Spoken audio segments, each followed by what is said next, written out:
অনেক ধন্যবাদ। প্রথমেই আমি আজকের আলোচনায় আমাকে আসবার জন্য বিশেষ করে মাহরুখ মহিউদ্দিনকে আমি ধন্যবাদ জানাচ্ছি। মাহরুখ আমার যে সমস্ত আমি বই লিখি তার পাবলিশার, এবং পাবলিশারদের অনেক একটা পাওয়ার আছে যে সে যদি কোনো অথরকে বলে যে আসতে হবে তারা সাধারণত আসে। অতএব আমি সেটার জন্যই আজকে এখানে এসেছি। আরও আমার বেশি কৌতূহল ছিল যে আমি আসলে অগাস্টের শেষ পর্যন্ত দেশের বাইরেই ছিলাম, এবং তারপরে এসে আর আমি কোনো আলোচনায় অংশগ্রহণ করিনি। অতএব আসলে মানুষ কি ভাবছে, তাদের প্রশ্ন মনে কেমন, সেটাই কিছুটা জানার জন্য আজকে আমি এখানে এসেছি। আর ৭০-এর কিংবা ৭২-এর সঙ্গে এখনকার যে বিরাট পরিবর্তিত অবস্থা, যেটা আমার মনে হয় যে আমার প্রজন্ম, আমরা যারা ৫০-৬০-এর দশকে বাংলাদেশের স্বাধীনতার যে স্বাধিকার আন্দোলন, যেটা তারপরে স্বাধীনতা আন্দোলনের রূপ নিল ৯ মাসের যে মুক্তিযুদ্ধ, আমরা যারা দেখেছি চোখে, সেটা আমার মনে হয় আজকের তরুণ প্রজন্মের কাছে আমরা যদি বলিও তাদের পক্ষে ঠিক এটা আমার মনে হয় তারা উপলব্ধি করতে পারবেন না যে ৯ মাসের যে যুদ্ধ এখানে হয়েছে এবং সেখানে তখন কি অবস্থা ছিল, এবং আমরা যখন স্বাধীন হয়েছি তখন আমাদের দেশের অর্থনৈতিক অবস্থা কী রকমের ভঙ্গুর ছিল, এবং আমাদের অর্থনৈতিক অবস্থা, এখন আমরা রিজার্ভ কম বলে আমরা খুব দুঃখ প্রকাশ করছি, তখন রিজার্ভই ছিল না, এবং ইনস্টিটিউশনসগুলা আর্মি বলতে কোনো আর্মি ছিল না তখন আমাদের দেশে। অতএব আমি বলছি যে এটা আমি খুব ব্যাখ্যা করে আমি বললেও আমার মনে হয় না এটা কেউ, যারা দেখেছেন আমার প্রজন্মের লোকরাই, আমাদের সেন্টিমেন্ট একটু অন্যরকম, এবং আমি সেটার মধ্যে অনেক যেতে চাই না।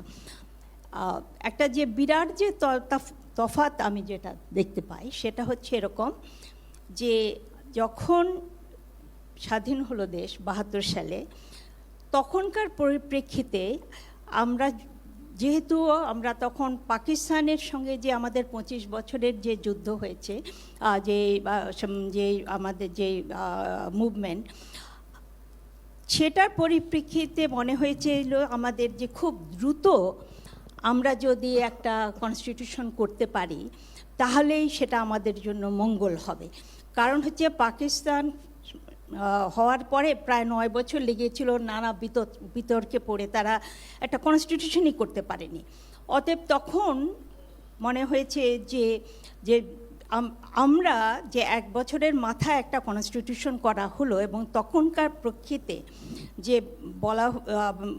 সাধারণত ভাবা হয়েছিল যে ওই কনস্টিটিউশনটা ৭২ সালে অন্যান্য যে সমস্ত কনস্টিটিউশন ছিল তার তুলনায় অনেক উন্নত কনস্টিটিউশন।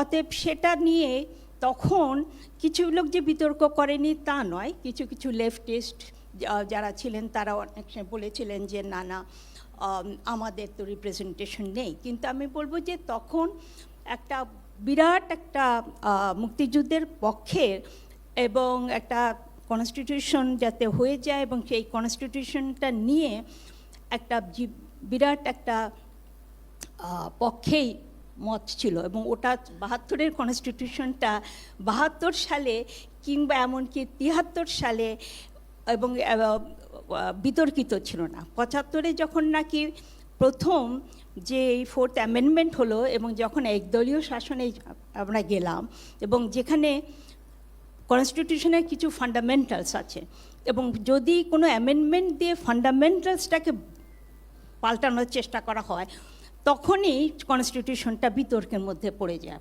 কনস্টিটিউশন যে পাল্টানো যায় না তা নয়, সেই জন্য অ্যামেন্ডমেন্টগুলো রয়েছে, কিন্তু যে কোনো কনস্টিটিউশনের একটা ফান্ডামেন্টালস থাকে, একটা স্পিরিট অফ দ্য কনস্টিটিউশন আছে, আইন একটা ল আছে এবং আইনের একটা স্পিরিট থাকে, এবং সব কিছু তো লেখা যায় না। কিন্তু শুধু আইন ভাঙা না, অনেক সময় আমরা দেখেছি গত 15 বছরে কিংবা গত 30 বছরের অভিজ্ঞতায় যে অনেক সময় আইন না ভেঙেও যেটা স্পিরিট অফ দ্য ল, যেটা একটা আনডেমোক্রেটিক, এটা করা যায় না, সেভাবে তখন যদি ভাঙা হয় তখন সেটা বিতর্কিত হয়। এখন যদি আমি খুব সময় নিতে চাই না, এখন যে আমি শুনছি যে লোকের মনে একটা স্পৃহা আছে আবার নতুন করে কনস্টিটিউশন, অনেক কিছু কনস্টিটিউশন হয় তারা অ্যামেন্ড করবে কিংবা অনেকে বলছে তারা পুনর্লিখন করবে। সেখানে আমি যেটা বলবো যে সেটা হচ্ছে যে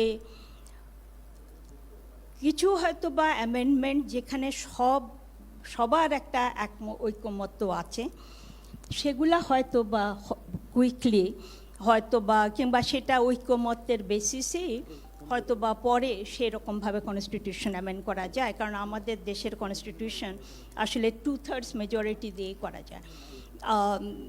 কিন্তু আমার মনে হয় যে আমাদের 72 সালে যে ধরনের ঐকমত্য ছিল, এখন আসলে গত এত বছরের ডিভাইসিভ রাজনীতির জন্য যে ওই ধরনের একটা ঐকমত, যে আমাদের মধ্যে একটা কনসেনসাস করা, আমার মনে হয় খুবই একটা কঠিন বিষয়। সেখানে আমি বলবো যে কিছু কিছু যেমন যে টার্ম লিমিটস কিংবা বাইক্যামেরাল এবং অনেকগুলা জিনিস আছে যেগুলাতে আমার মনে হয় পরিবর্তনে হয়তো বা সবার মধ্যে একটা একমত হতে পারে। কিন্তু যেই সমস্ত জিনিসগুলা হচ্ছে একদম কনস্টিটিউশনের ফান্ডামেন্টালস এবং যেগুলা নিয়ে অনেক ডিভিশন আছে, সেগুলা আমি বলবো যে সেটার মধ্যে ঐকমত হতে হবে।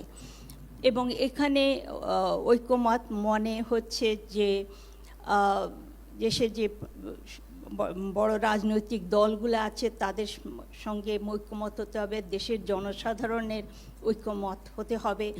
এবং সেই ঐকমতটা আমরা বুঝবো কী করে, সেটা তো বুঝবার একটা মাপকাঠি থাকতে হবে।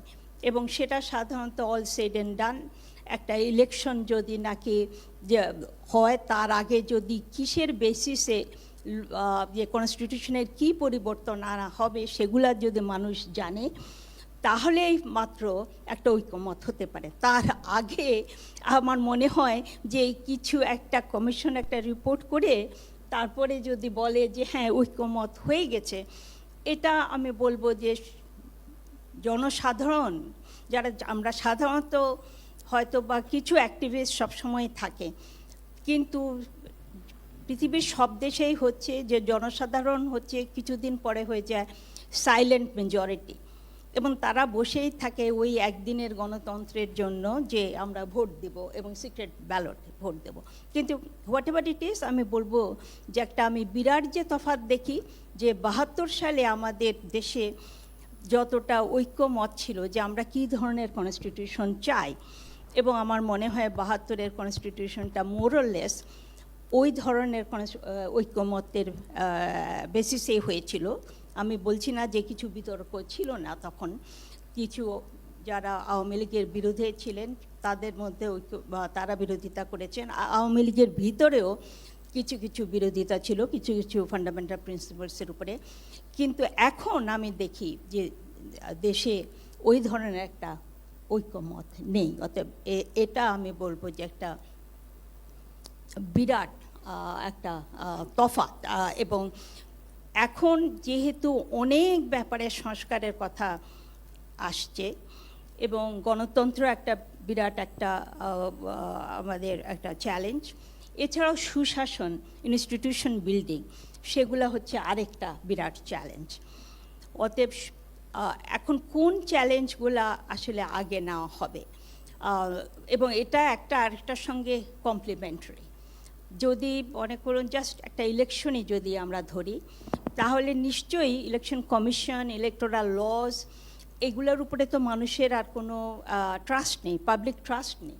অত ওই সমস্ত পাবলিক ট্রাস্ট করতে হবে, ইনস্টিটিউশনগুলো করতে হবে।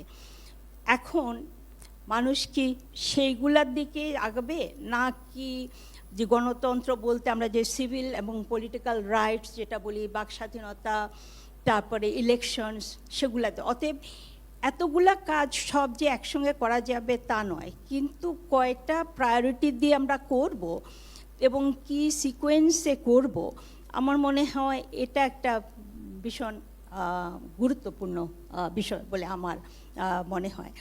আর আরও অনেকে আছে, আমি কথা বেশি বাড়াতে চাই না, কিন্তু আমি এখানে একটা দুটা কথা যেটা বলতে চাই। এক হচ্ছে যে এই প্যানেলে অনেকে আছেন যারা হচ্ছে কনস্টিটিউশন নিয়ে কিংবা এইটা টাইটেল হচ্ছে রাষ্ট্র মেরামত, এবং আজকাল কথাবার্তা খুব বেশি হচ্ছে যে স্টেট কিংবা ইনস্টিটিউশনস এই রিফর্মস নিয়ে, এবং এটা নিয়ে যা কথাবার্তা আমি শুনছি বেশিরভাগই হচ্ছে নতুন স্ট্রাকচারস কিংবা কিছু নতুন রুলস, এগুলা হয় বাদ দাও কিংবা করো। কিন্তু আমাদের যে সমস্যা, যে আমরা যদি বলি যে আমরা আর স্বৈরশাসক চাই না, তাহলে যে জিনিসটা আমাদের ভাবতে হবে যে কোনো আইনের জন্যই কি কিংবা সংবিধানের জন্যই কি একটা স্বৈরশাসক হয়েছে না। আমাদের দেশে বারে বারে স্বৈরশাসক হয়েছে হয় আইন একদম বাদ দিয়ে কিংবা কনস্টিটিউশনকে একদম বাদ দিয়ে কিংবা আইনকে ভঙ্গ করে। আইন ভঙ্গ করলেও তারপরে তার জন্য কোনো শাস্তি পেতে হয়নি। অতএব এখানে আমি বলবো যে আরও বেশি যেটা আলোচনা করা আমার মনে হয় দরকার, যে রাষ্ট্র সংস্কার সঙ্গে কিংবা তার আগে রাজনীতির সংস্কার করা। আমাদের যে প্র্যাকটিস, আমাদের পলিটিক্যাল প্র্যাকটিস, অ্যাডমিনিস্ট্রেটিভ প্র্যাকটিস, আইন একটা বলছে কিন্তু দেশ চলছে অন্য প্র্যাকটিসে। কেন এই প্র্যাকটিসটা আলাদা, এবং এই প্র্যাকটিসটা আমরা কি করে পাল্টাবো, কী ধরনের রিওয়ার্ডস অ্যান্ড পানিশমেন্ট আমরা স্ট্র্যাটেজাইজ করতে পারবো, যার বেসিসে আমরা প্র্যাকটিসটা পাল্টাতে পারবো। আর যদি আমরা সেই প্র্যাকটিসগুলোর দিকে না তাকাই, আমরা যেই ধরনের পৃথিবীর সবথেকে ভালো আইন, সবথেকে ভালো কনস্টিটিউশন করে দিলেও আমরা সেরকম, কারণ যারা প্র্যাকটিস করছেন তারা সেটাকে নিজের মতন করে প্র্যাকটিস করবেন। আপনারা যদি শুধুমাত্র আমাদের কেয়ারটেকার সিস্টেমটার কথা, যেটা রিসেন্ট মেমোরিতে আছে, সেটাই যদি দেখেন, যে ওটা ছিল নন পার্টি কেয়ারটেকার গভর্নমেন্ট, এবং তারপরে ওটাকে আমরা ইনস্টিটিউশনালাইজ করলাম। ইনস্টিটিউশনালাইজ করার পরে চেষ্টা চালানো হলো যে ওইটার যে স্পিরিট নন পার্টি, এটাকে কি করে আমরা আইনের মধ্যে থেকেই পাল্টে ফেলতে পারবো, আমরা একটা পার্টিসান লোক নিয়ে আসব। অতএব আমি যেটা বলবো যে আমাদেরকে এই প্র্যাকটিসগুলোর দিকে একটু খেয়াল রাখতে হবে। আইন অনেক অনেক নতুন আইন না করে আমরা যেভাবে এই 15 বছর কি 30 বছর আমরা প্র্যাকটিস করছি, এই প্র্যাকটিসগুলো কী করে আমরা পাল্টাতে পারবো। Thank you.